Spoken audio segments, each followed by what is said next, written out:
Another breacher, huh? How do you outsiders not understand that Arda didn't build that 300-meter wall out there for fun? Unless you're one of the unfortunates who got zapped through. Wait, I just remembered. I don't give a damn why or how you got here. You're trespassing, and I'd kindly like you to get the hell out of my zone. God, unfortunately, the barrier wall is as fortified against breaches trying to get in as it is against anyone or anything trying to leave. We have to find you a way out. So you might as well start by fixing up that car. Just don't break anything in my shop with those soft hands of yours.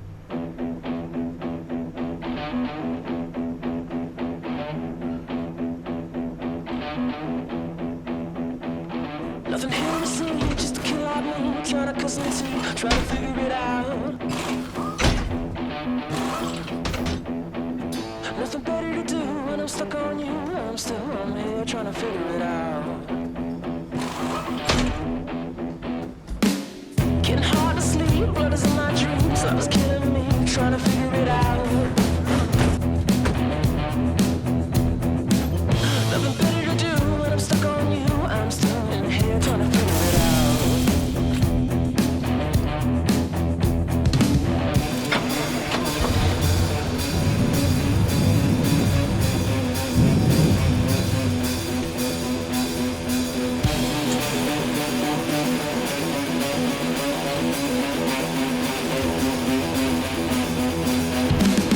I let it go, 'cause I won't see you later when we're not allowed to talk it out. I said I'd go, because I wasn't sure, but I'm still trying to figure it out. Promise you, take the bet on you, but you didn't know I planned it out. I said I'd go, yeah, I won't see you later when we're not allowed to figure it out.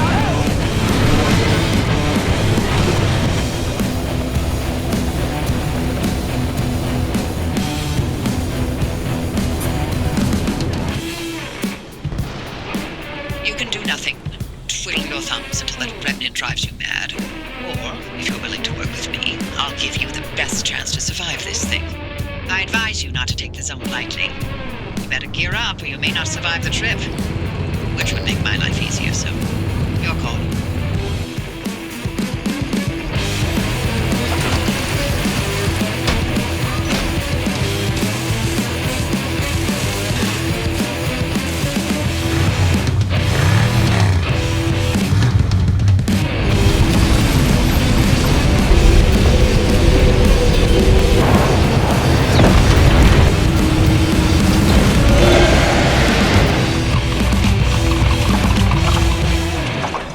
You made it back, driver. All in one piece, it looks like.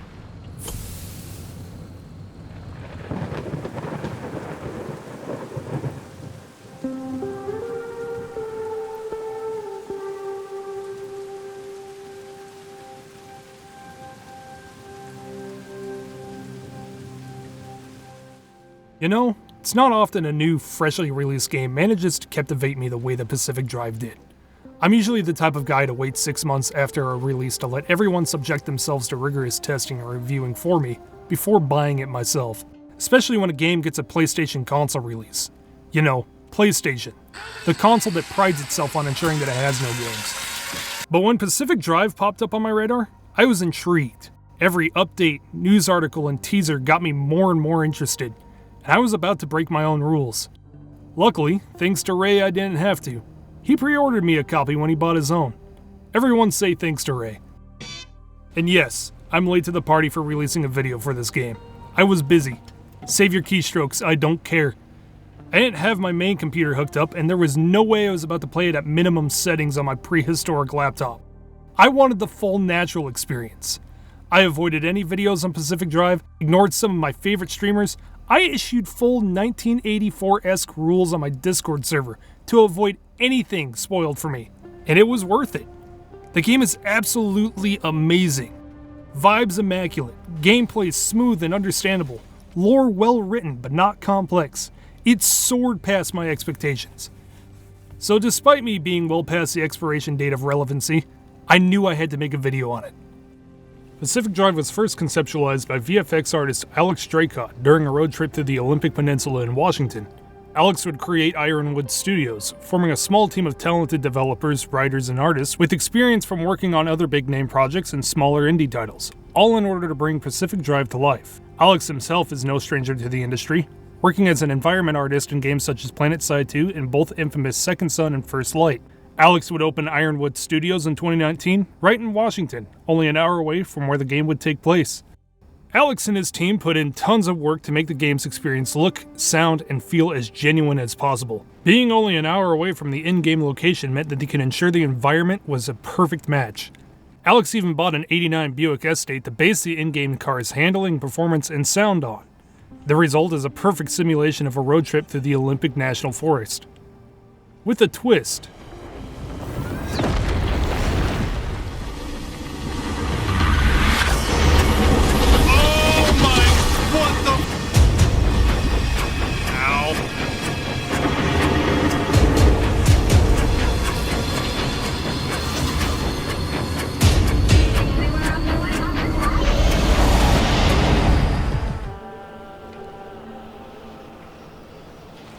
Nestled deep in the woods of the Olympic Peninsula lays the exclusion zone. The deeper you go, the meaner she is. The zone is ever-changing, both in scale, environment, and condition. It's a result of secret experiments with a newly discovered limitless energy called LIM, until an experiment gone wrong causes the effects of LIM energy to grow out of control and expand across the peninsula, causing anomalous events to pop up throughout the area. Anything ranging from strange lights and electrical anomalies to entire towns being completely wiped off the map. Fast forward to the late 90s, and the protagonist finds themselves within the zone after taking a detour too close to the walls of the zone. Whoa! Now might be the time to get out? Being pulled in and left worse for wear. After waking up and stumbling around, you find an old, decrepit station wagon. The old, decrepit station wagon. Not the finest example of American automotive ingenuity. My wheel fell off! But hell, beats walking, especially here. Through the car's radio, you meet two of your new companions, Francis and Tobias, former employees of ARTA, the company responsible for LIM energy testing. They direct you to a garage not far from where you found the car, where you'll meet your fourth and final companion, Dr. Ophelia Turner. You only maintain contact with these characters through the radio. Ophelia explains that due to the ever-changing nature of the zone, it's impossible to make contact with others physically. The station wagon is your lifeline. It is the beating heart of Pacific Drive, and you'll quickly form a symbiotic relationship with it. You improve and maintain the car, and it will help you in your ventures into the zone, protecting you from the outside elements, and helping you bring back supplies and goodies to your garage.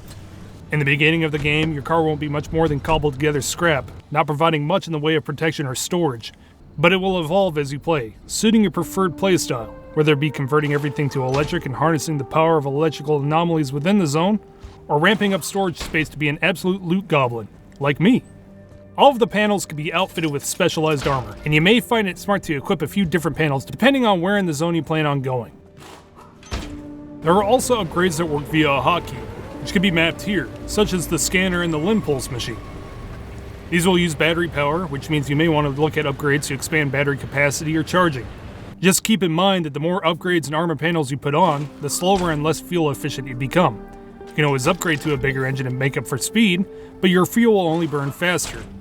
You can upgrade and add on larger tanks to counteract that, though fuel is not too hard of a resource to find.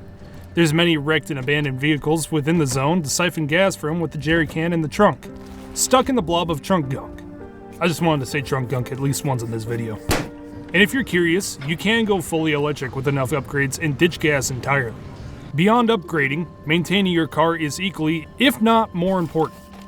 Be sure to keep a steady supply of all the repair kits you may need for roadside repairs, especially repair putty, aka the magic goop. Just take a spatula full and slap it on. Watch the scratches and dings melt away. You'll go through a lot of this stuff. It would probably be best to make a can or two to take with you, along with having a few more handy at the garage. It's also important to remember that everything has a limited lifespan. No matter how much goop you slather on it, eventually things will need to be replaced with fresh, shiny new parts. Your car will also develop quirks throughout time. There are hundreds of combinations of quirks, too many to list. Some that can be helpful, like fuel regen when turning on the lights, and some of them downright dangerous, like your doors falling off if you turn on the radio. You keep opening! These are fixed at the Tinker Station. Just be careful not to accidentally fix your helpful quirks. Your car can be personalized to fit your style through different colors, vinyls, steering wheels, shifters, hood ornaments, antenna charms, bubble heads, and stickers. All of these are usually found in box trucks and these pods. Although little knickknacks are hard to find, paint is extremely common. In fact, you'll probably quickly run out of storage for all the different colors you find. Personally, I wish there were more sticker slots for the car, and maybe an option to import your own designs in. Devs, please, add more sticker slots. 2 is not enough. The garage is your base of operations, and just like the car, can be upgraded, expanded, and customized. Machines that repair panels between trips, reduce loot to its basic components, and a firm reminder of how unathletic you are. The most important feature of the garage is the Fabric Station, where you can unlock upgrades for the garage, the car, and your tools, which uses limb energy that you find in the zone. The higher the upgrade, the more the energy, or the rarer the energy, or both. Kinda just depends. Later on, you can unlock the outfitting station for the player upgrades. If you have a knack for hoarding supplies, investing in storage is a must. Your goal is to get the infinite storage lockers, especially if you aren't willing to go through all of your paints and look for duplicates or colors you just won't use. The second most important tool in the garage is the route planner. In the beginning, not so useful, but as you venture out into the zone, unlocking routes and scanning everything you come across, the route planner grows in usefulness. Remember when I said it's handy to keep separate types of armor panels? This is why. The route planner will let you know what to expect along certain paths so you can plan accordingly. With upgrades, you can re-roll areas to try and better your odds, but you can also just make things worse for yourself.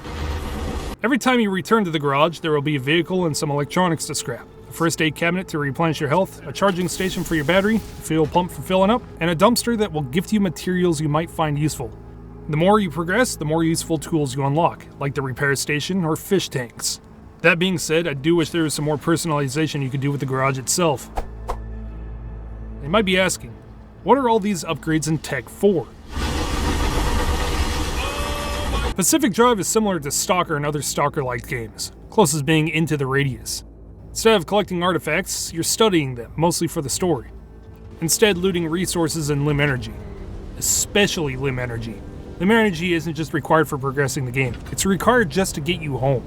Limb energy powers a gate that teleports the player back to the garage. Each gate requires a certain amount of energy.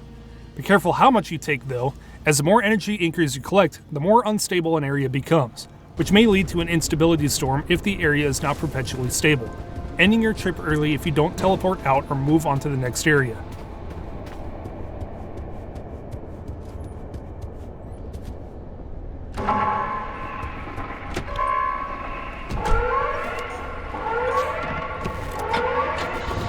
Regardless, an instability storm will always appear when you choose a teleportation point, so be smart about where you are jumping.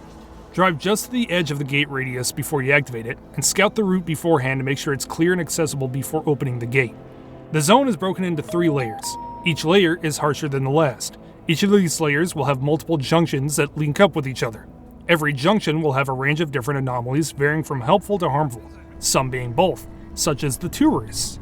Tourists act like weeping angels, moving only when you're out of your line of sight. They will sometimes throw supplies at you, which can be helpful. One even threw a limb anchor at me one time. However, tourists will explode on contact, which can really screw up your day if you drive into a crowd of them. You'll quickly become familiar with anomalies and how to counteract them. My least favorite is the wriggling wreck. I always see them far too late. Or any of these thieving bastards. Naturally, the further into the zone you go, the more dangerous and densely packed anomalies become. Keep a decent amount of flares on you whenever you're going exploring into the zone. Some sentient anomalies can be distracted with them, or you can toss them at tourists to blow them up and clear a path. For safeties, I sometimes throw a flare in the opposite direction of my car when I grab an anchor, as anomalies will spawn near you when you grab them. On top of the types of anomalies a junction will contain, they will also be afflicted with conditions that could make exploring that area harder. There are a ton of different conditions ranging from faster battery drain, corrosive rain, or your own car trying to kill you. Scan everything, not just anomalies, everything. Not only is this good for 100%ing the game, but it will help populate the route planner so you can determine what is in an area before traveling to it. Make sure to have plenty of backup tools such as a scrapper, crowbar, and a hammer. Also, when using the scrapper, let it spin up and then keep it spinning while scrapping multiple items. It's much faster and better for durability. If you die in the zone, You'll be teleported back to the garage and you'll be missing most of your loot. You can go back and try to regain lost items where you died, but there is an area condition that can prevent you from doing so. That being said, I managed to get through the whole game without dying. As long as you play it carefully, there's not much to worry about. I think that's what makes this game great. Unlike Stalker and other similar games, Pacific Drive is way more forgiving. If you're reckless, then yeah, it's going to eat your lunch, but by playing it smart, there's not much danger to the game, which makes it a great Stalker-like for the casual player, or the idiot like me. It's also got a nice story and tons of lore that you'd expect from a Stalker-like game, enough to take a deep dive on and get really invested to for more serious players. But it's not a hard requirement for you to fully understand the lore to enjoy the game. You can focus on the main story and explore the lore later on at your own pace, in bite-sized pieces, without feeling obligated to read novel-length text boxes. That being said, I do have one minor personal criticism. There's really not much incentive to explore the zone much further once you complete the main story. There is lore to collect, and more upgrades and cosmetics you can keep working towards, but I feel as though the game would benefit from more than just collecting supplies and limb energy. In my opinion, the lobby room of the garage should be turned into a sort of trophy room or museum for relics found in the field. And I don't mean relics stashed away loosely in a random backpack, but something that takes a bit of effort to collect, like Stalker or similar games.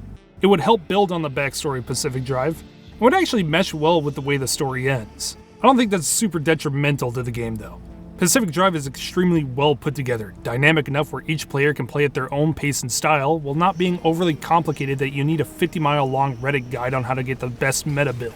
There's also a menu that allows you to greatly customize your experience, essentially a trainer built in from the start, which is some nice fan service. Everything meshes together in a way that any player can understand and enjoy. Not a lot of games can accomplish that now, which makes it even more impressive that this is Ironwood's first game. I'm glad to see a strong community forming within Pacific Drive, and I'm hoping it'll guarantee a long life with more content down the road. I give it a 9 out of 10. More sticker slots, please.